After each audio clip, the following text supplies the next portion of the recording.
కష్టాల్లో ఉన్నప్పుడు స్నేహితుల యొక్క మనస్తత్వాలు, అలాగే పేదరికంలో ఉన్నప్పుడు బంధువుల యొక్క మనస్తత్వాలు బయటపడతాయి. విజయాన్ని చూసి మురిసిపోకండి, ఎందుకంటే అది తొలి అడుగు మాత్రమే, గమ్యం కాదు.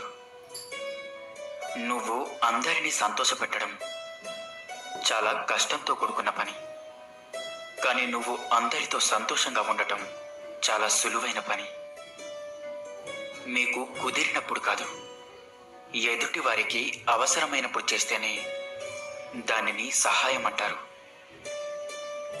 తొందరపడి కళ్ళతో చూసి నోటితో మాట్లాడే వారికి ఆవేశం ఎక్కువ. మాట్లాడకుండా మనసుతో చూసి మౌనంగా ఉండే వాళ్ళకి ఆలోచన ఎక్కువ. సహాయం చేసే గుణం ఉన్నవాడు సాకులు వెతకడు, ఏ పరిస్థితిలో ఉన్నా తప్పకుండా చేసి తీరుతాడు. మీకు నోరు ఉంది కదా అని పదే పదే ఎదుటి వాళ్ళు బాధపడేలా మాట్లాడకండి. ఒకసారి దూరమైతే తెలుస్తుంది వారి విలువేంటో.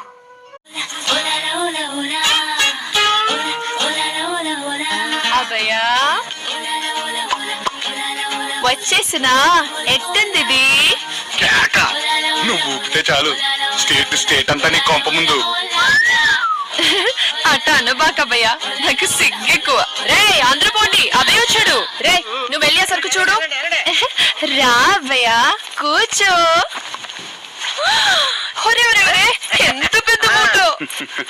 అవునే, పిలిచిన వెంటనే బయటేసుకోకుండా వచ్చేసావేంటి? నీ పిలుపు వినపడితే చాలా అబ్బయ్యా, కాలు చేయి ఆడదనుకో. నగలు